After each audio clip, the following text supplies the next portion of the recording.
বিসমিল্লাহির রহমানির রহিম। আসসালামু আলাইকুম রহমতুল্লাহি ওয়া আবারও স্বাগতম আমার ট্রাভেলিং ব্লগের অষ্টম পর্বে। এই পর্বে আমি আপনাদেরকে দেখাচ্ছি।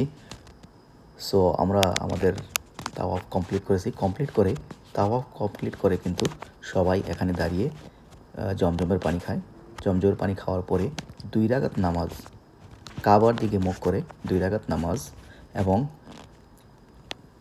মাকামে ইব্রাহিমকে সামনে রেখে 2 রাকাত নামাজ পড়তে হবে। তারপরে যখন আপনার নামাজ পড়া শেষ তখন আপনাকে সাফা মারোয়াতে দৌড়াতে হবে। সাফা থেকে আপনার দৌড়ানি শুরু হবে। সাফা থেকে মারোয়াতে গেলে একবার, এরকম 7 বার আপনাকে দৌড়াতে হবে। এই যে দেখুন গ্রিন লাইনগুলো দেখতে পাচ্ছেন, এই গ্রিন লাইনের কাছে এসে আপনার দৌড়ানোর নিয়ম, দৌড়ে যেতে হবে যারা পুরুষ আছে, আর মহিলারা হেঁটে হেঁটে যাবে, এটাই বলা আছে। সো এই যে দেখুন, আগে কিন্তু এই জিনিসটা, এই 2টা পাহাড়ের মাঝখানে কিন্তু এটা কিন্তু বাহিরে ছিল, আগে অনেক গরম ছিল শত শত বছর আগে, বাট এখন কিন্তু ভিতরে, একেবারে ভিতরে করা, ঠান্ডা, ফ্যান লাগানো আছে, এসি লাগানো আছে। সো মাশাআল্লাহ অনেক সুন্দর সিস্টেম।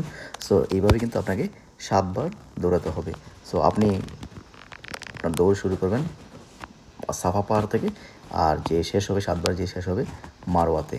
তারপরে আপনি সেখানেও কিন্তু জমজমের পানি খেতে পারবেন।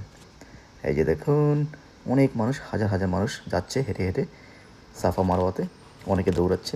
নিয়ম হচ্ছে গ্রিন লাইটের কাছে গেলেই দৌড়ানো, যারা পুরুষ আছে, এবং যারা হুইল চেয়ার দিয়ে যায় তাদের জন্য আলাদা রাস্তাও আছে। সো আমি আমার মেয়েকে নিয়ে যাচ্ছি, আর আমার ওয়াইফ আমার ছোটো মেয়েকে এবং ছেলেকে নিয়ে বসে আছে। ও যাবে একটু পরে, আমার যখন শেষ হবে তখন। এই যে দেখুন জমজমের পানি খাচ্ছে।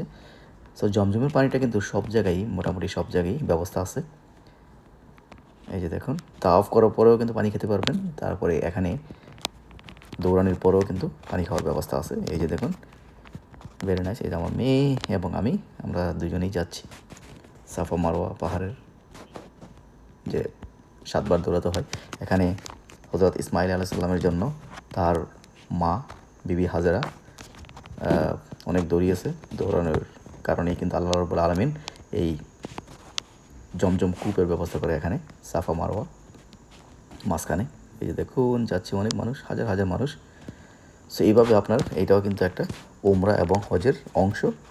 সো সবাইকে কিন্তু এই 7 বার সাফা এবং মারোয়া থেকে দৌড়াতে হবে। সাফা থেকে মারোয়া, মারোয়া থেকে সাফা, এরকম 7 বার দৌড়ানোর পরই কিন্তু আপনার এই উমরার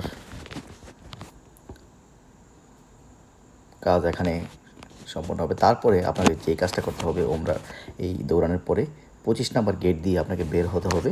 বের হয়ে কিন্তু একেবারে উমরা এবং হজের লাস্ট যে স্টেপ, সেটা হচ্ছে চুল কাটা অথবা ন্যাড়া করা।